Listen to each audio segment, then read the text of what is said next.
Assalamualaikum warahmatullahi wabarakatuh. Selamat pagi, salam sejahtera untuk kita semua.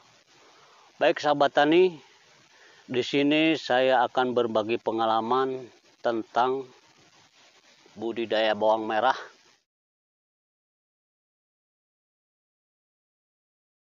Mengenai penyakit yang selama ini paling ditakutkan oleh para petani bawang merah termasuk saya, yaitu penyakit yang umum disebut adalah moler dan juga trotol. Jadi di sini yang saya akan bahas adalah bagaimana cara pencegahan agar bawang merah kita itu tidak terjadi moler. Jadi salah satu cara adalah untuk mencegah agar bawang kita tidak moler, yang pertama lahan.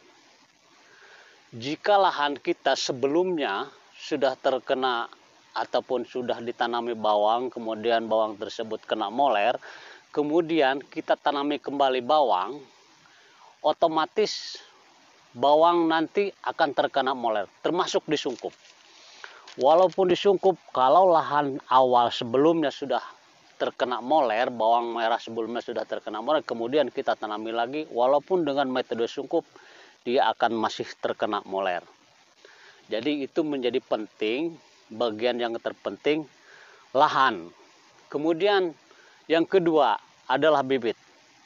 Jika bibit yang kita gunakan sudah ada jamurnya, otomatis ketika kita tanam nanti akan terkena juga molernya, walaupun itu disungkup ya. Jadi dengan metode sungkup ini sebenarnya hanya untuk menjaga agar suhu itu tidak terlalu lembab ya.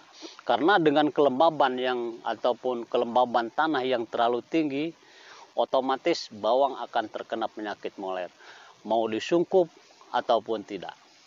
Jadi dengan metode sungkup ini itu menjadi persyaratan juga lahan harus steril dulu. Nah, jadi salah satu untuk mengatasinya ketika bawang merah kita sudah terkena moler, yang pertama untuk metode sungkup ini ya. Yang pertama, kita buang terlebih dahulu air ini. Air di bedengan ini kita bersihkan terlebih dahulu sebelum kita menyiram. Nah, setelah kita air ini bersihkan, kemudian kita ganti yang baru, kita boleh menyiramnya. Tapi khusus untuk yang terkena moler itu jangan disiram, biarkan dia kering. Ya, itu khusus untuk metode sungkup, berbeda dengan yang tidak menggunakan metode sungkup. Mungkin dia masih terkena hujan atau tidak. Untuk tahap berikutnya kita menggunakan pestisida pungui. Nah, di sini sudah saya bawakan contohnya untuk pestisidanya. Di sini saya bawakan yang biasa saya pakai, itu saya menggunakan jenis fungisida yang berbahan aktif tembaga hidroksida. Ini bahan aktifnya tembaga hidroksida 77%, namanya Kopsid. Untuk tahap pertama, ketika terjadi serangan moler ataupun trotol, ini hanya untuk pencegahan supaya dia tidak menular ya. Kita gunakan Kopsid ini dengan dosis 1 sendok makan. Cukup 1 sendok makan. Kita semprotkan seperti biasanya, seperti biasa kita nyemprot, dan khusus untuk yang terkena moler itu bisa diulang ya. Itu bisa diulang kembali. Nah, setelah itu, setelah 3 hari, 2 ke 3 harinya kita boleh aplikasikan kembali untuk fungisida yang lainnya.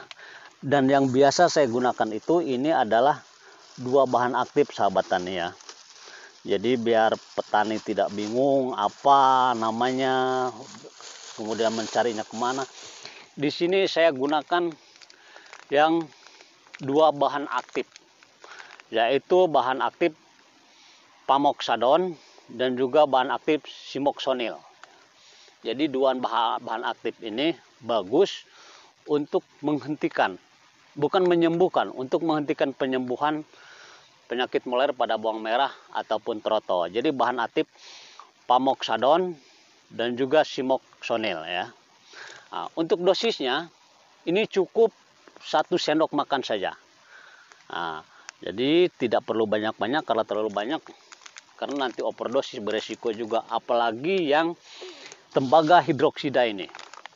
Tembaga hidroksida ini dia cara mengaplikasinya harus tunggal, tidak boleh dicampur dengan apapun, karena kalau dicampur dengan apapun dia nanti akan menjadi masalah dan tidak efektif.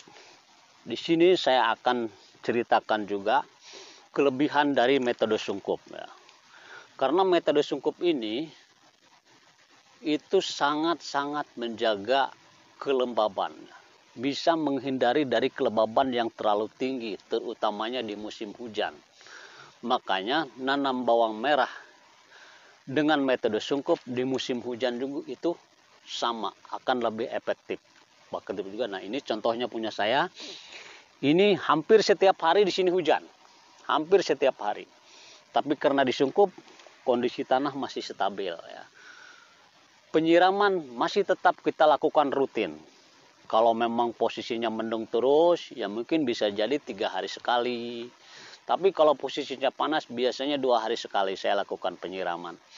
Jadi insya Allah dengan metode sungkup, bawang kita akan terjaga dari hal-hal yang memang tidak disukai oleh bawang merah, terutama kelembaban yang terlalu tinggi. Nah, jadi saat ini bawang saya sudah berumur 32 hari dan alhamdulillah kondisinya masih aman dan sudah mulai pembentukan umbi, dan ini sudah masuk di fase generatif.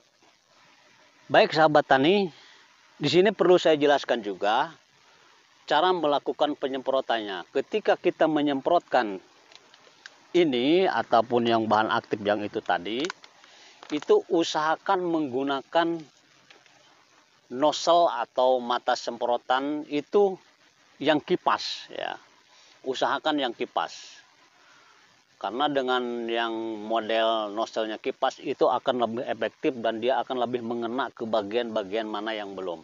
Cuman itu saran saya tadi, penyemprotannya biasa saja kalau yang tidak kena, kemudian khusus untuk yang terkena boleh diulang ya. Oke, demikian sahabat tani. Lebih dan kurang saya mohon maaf. Dan apabila kata-kata yang saya ada yang kurang berkenan, saya mohon maafnya. Wassalamualaikum warahmatullahi wabarakatuh.